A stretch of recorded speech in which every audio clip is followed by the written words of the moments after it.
The Galactic Council chamber fell into stunned silence as the transmission crackled to life across every communications array in known space.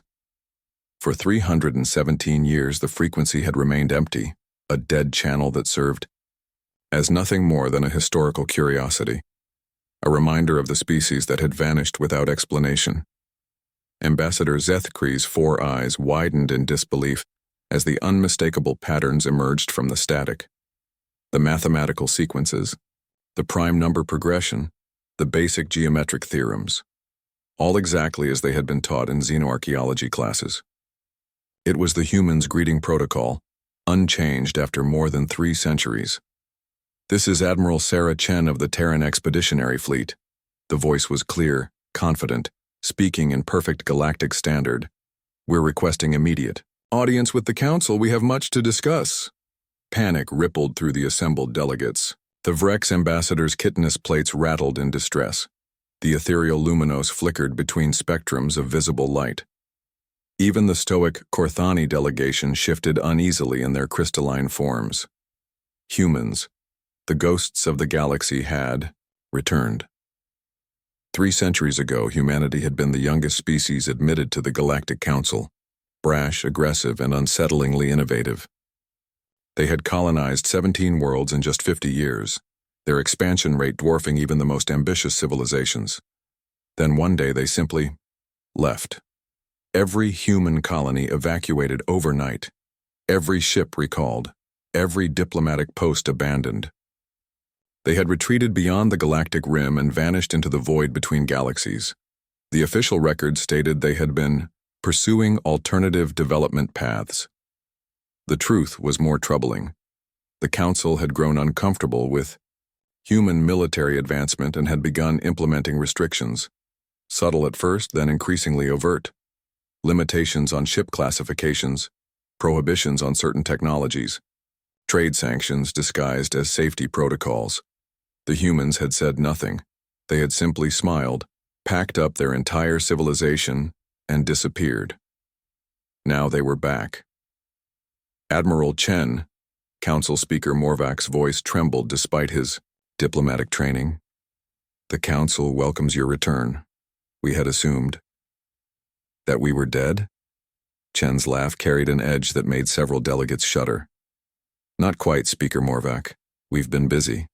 The first ship materialized on the outer sensor grid like a fever dream. It was massive, easily 10 times the size of the largest Council dreadnought, but sleek, organic in its curves. The hull seemed to drink in starlight, making it difficult to track visually. More ships followed. Dozens. Hundreds. "Impressive fleet," Admiral Kestar of the Vrex Navy muttered, trying to maintain professional composure.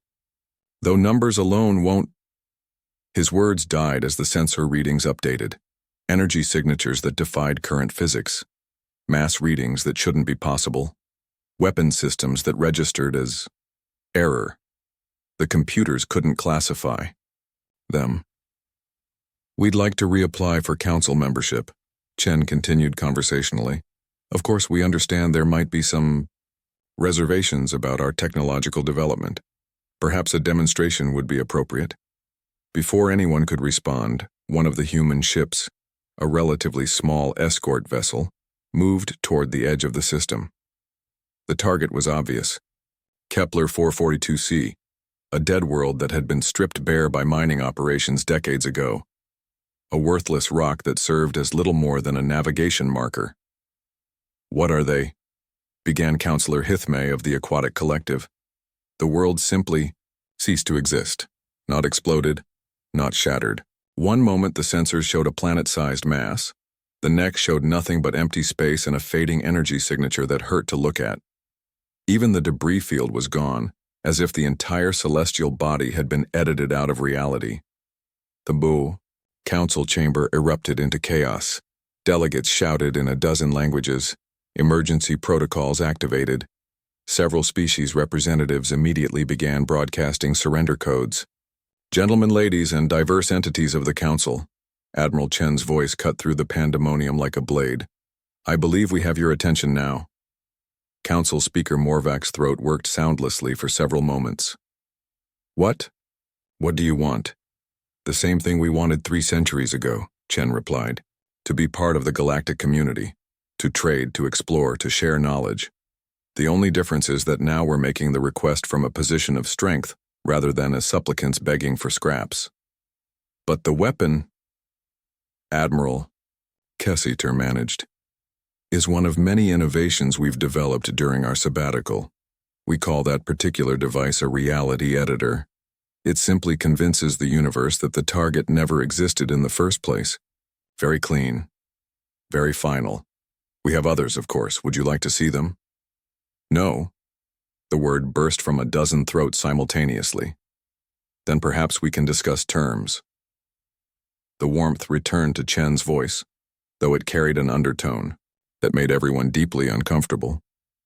We're prepared to share certain technologies with the Council, medical advances that could extend lifespans by centuries, energy systems that could power entire sectors, terraforming techniques that could create garden worlds in months instead of millennia. And in exchange, Morvac whispered, full membership, voting rights, and a mutual defense pact. Chen paused, letting the implications sink in. We've encountered some interesting civilizations during our travels beyond the rim. Ancient things, hungry things. They'll be arriving eventually, and when they do, you'll want us on your side. The council chamber fell silent again, but this time it was the silence of creatures suddenly aware they were no longer at the top of the food chain. Welcome back to the galaxy, Admiral Chen, Speaker Morvac said finally. The council accepts your application for membership. Excellent, Chen replied. We'll begin integration protocols immediately. Oh, and Council? Next time you decide a species is too dangerous, you might want to make sure they're actually gone before you congratulate yourselves. We've learned that silence can be far more terrifying than any roar. As the transmission ended, one thought echoed through every mind in the chamber. Humanity had returned, and they had not forgotten. The age of Council supremacy was over.